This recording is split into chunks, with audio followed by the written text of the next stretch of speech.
Hello and welcome to SEO is Not That Hard. I'm your host, Ed Dawson, the founder of keywordspeopleuse.com, the place to find and organise the questions people ask online. I'm an SEO, developer, affiliate marketer and entrepreneur. I've been building and monetising websites for over 20 years and I've bought and sold a few along the way. I'm here to share with you the SEO knowledge, hints and tips I've built up over the years. Hello, this is episode 83 of SEO is Not That Hard.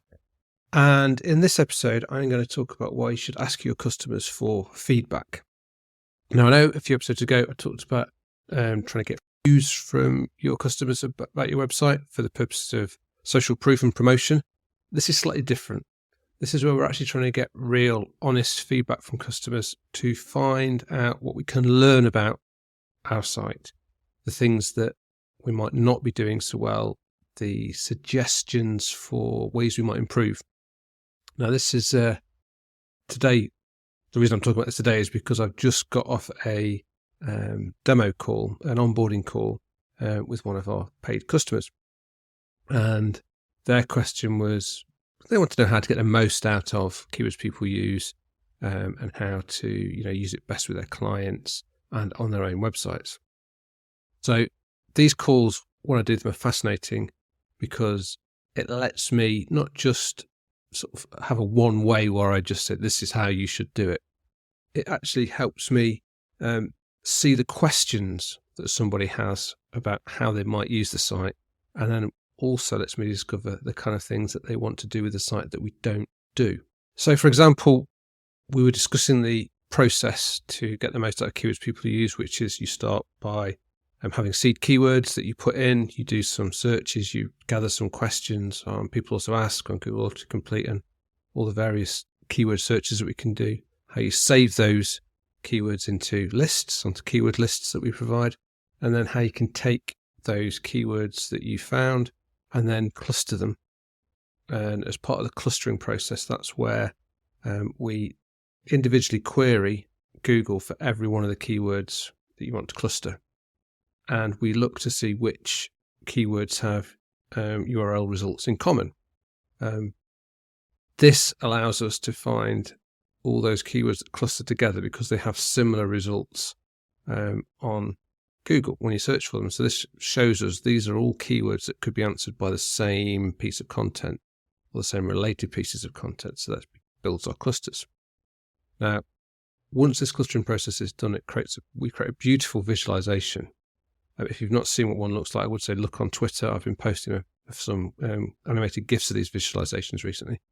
But these clearly show in a visual form how all the different keywords relate to each other, how many URLs they've got in common, and it actually structures them out. It looks almost like a galaxy, a sort of a diagram of all these galaxies together.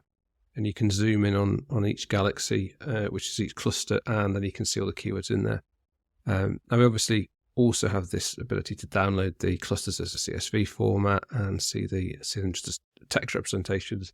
But this visualizations really make it sort of instantly clear how all the different keywords relate to each other, how all the clusters are, and makes you able to start visualizing how you're going to create content.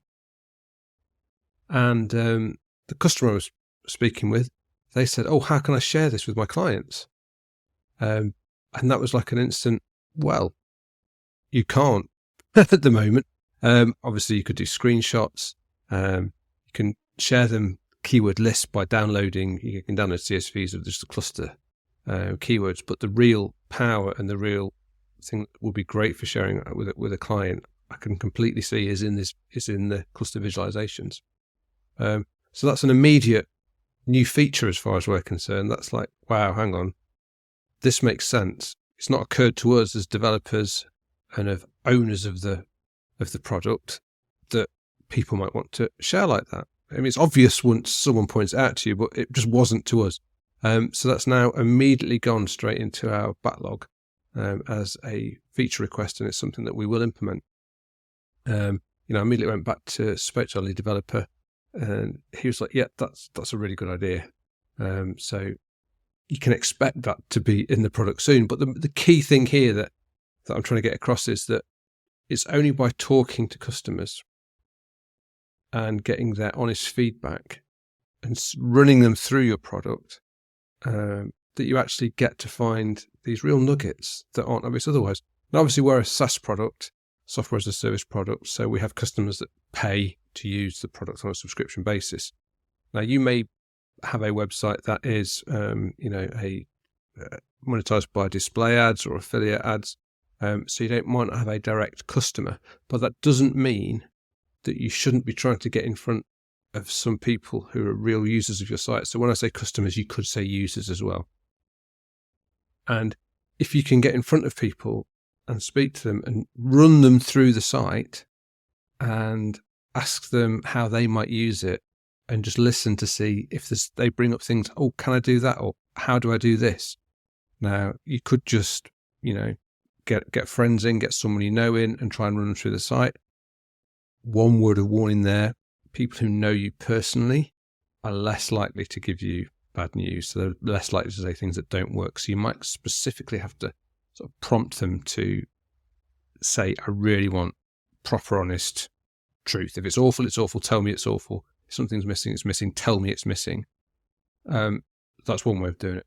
There are actually services out there where you can actually get people who will record themselves testing your site. A couple of examples of services that do this for you is usertesting.com and userbrain.com.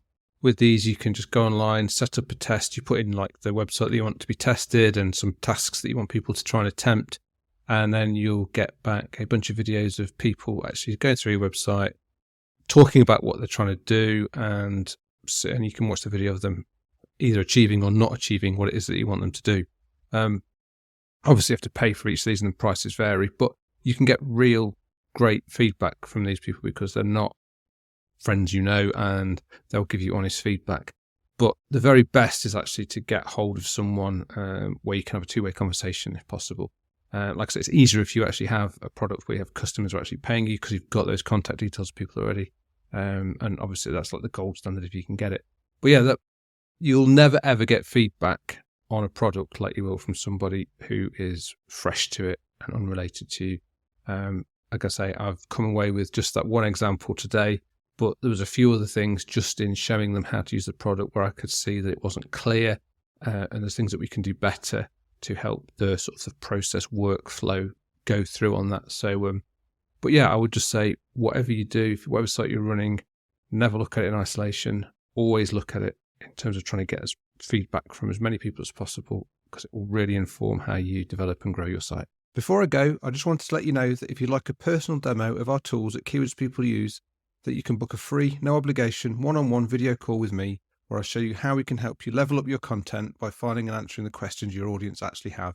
You can also ask me any SEO questions you have. You just need to go to keywordspeopleuse.com/demo, where you can pick a time and date that suits you for us to catch up. Once again, that's keywordspeopleuse.com/demo, and you can also find that link in the show notes of today's episode. Hope to chat with you soon. Thanks for being a listener. I really appreciate it. Please subscribe and share. It really helps. SEO is not that hard. It's brought to you by keywordspeopleuse.com, the place to find and organise the questions people ask online. See why thousands of people use us every day. Try it today for free at keywordspeopleuse.com. To get an instant hit of more SEO tips, then find the link to download a free copy of my 101 quick SEO tips in the show notes of today's episode. If you want to get in touch, have any questions, I'd love to hear from you. I'm at Channel5 on Twitter. You can email me at podcast@keywordspeopleuse.com. Bye for now, and see you in the next episode of SEO is Not That Hard.